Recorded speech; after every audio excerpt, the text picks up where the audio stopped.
Students of CBSE board class 12th mathematics, बेटा कल आपका पेपर है। बहुत से बच्चे मैथ्स में फिजिक्स में घबराते हैं, right?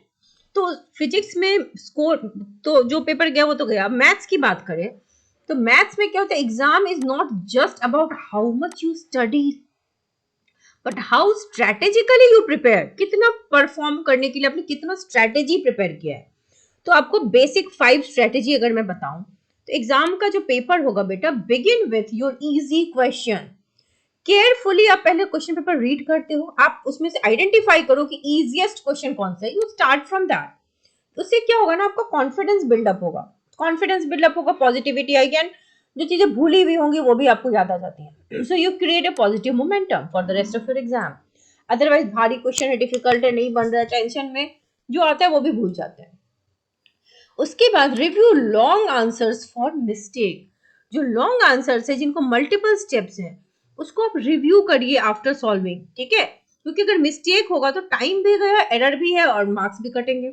Small mistakes like missing units, forgetting to write final answer. Maths में क्या होता है बेटा, गिवन के भी नंबर होते हैं। मैथ्स में सवाल बनाने की 4 स्टेप है। गिवन लिखा, मान लो कि कोई क्वेश्चन 4 नंबर का है तो गिवन के 1 मार्क्स, फॉर्मूला लिखने के 1 मार्क्स, कैलकुलेशन के 1 मार्क्स एंड फाइनल रिजल्ट का भी 1 मार्क्स होता है। So this is the way marks is distributed और यही मार्किंग स्कीम है सीबीएसई की मैथ्स की, whether it is class 10th और class 12 applicable to any class. तो अगर मान लो कि आपको सवाल नहीं आ रहा बेटा, नहीं बन पा रहा, तो भी गिवन हर क्वेश्चन का तो दिख रहा है आपको, गिवन जरूर लिखो, फॉर्मूला याद आ रहा है फॉर्मूला लिखो, कैलकुलेट करने का मार्क्स होता है एंड रिजल्ट का मार्क्स होता है। तो जितने स्टेप्स आते हैं डू राइट द स्टेप्स, ठीक है? कम से कम जितने भी लिखोगे पूरे नंबर मिलेंगे। सो लंबे क्वेश्चंस में प्लीज उसको रीचेक जरूर करें कि कहीं आपके मार्क्स कहीं कटे नहीं, ठीक है? Double check your work before you move to the next question. लेकिन स्पीड भी मेंटेन करना क्योंकि पेपर भी छूट जाते हैं बच्चों के। फिर save MCQs for the end. MCQ उतना टाइम टेकिंग नहीं होता, MCQ requires less time and less effort.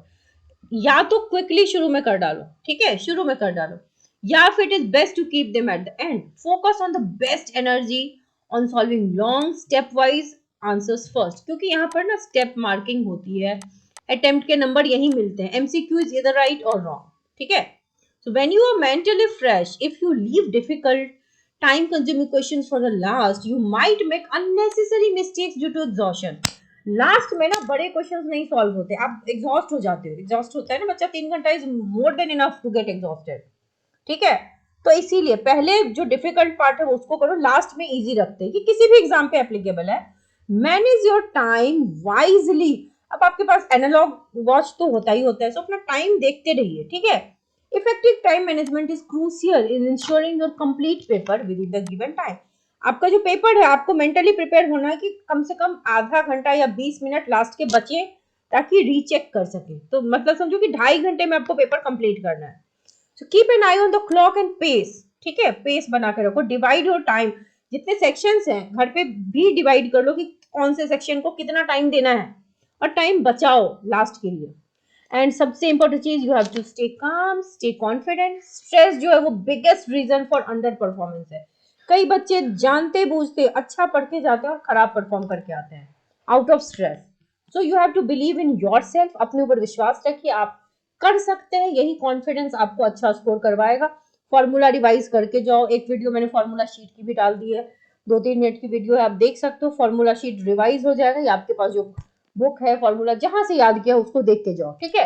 And this is the way you can score very good out of the strategy. और मैं विश करती हूँ, I wish you all the very best, सारे बच्चों के exam अच्छे जाए।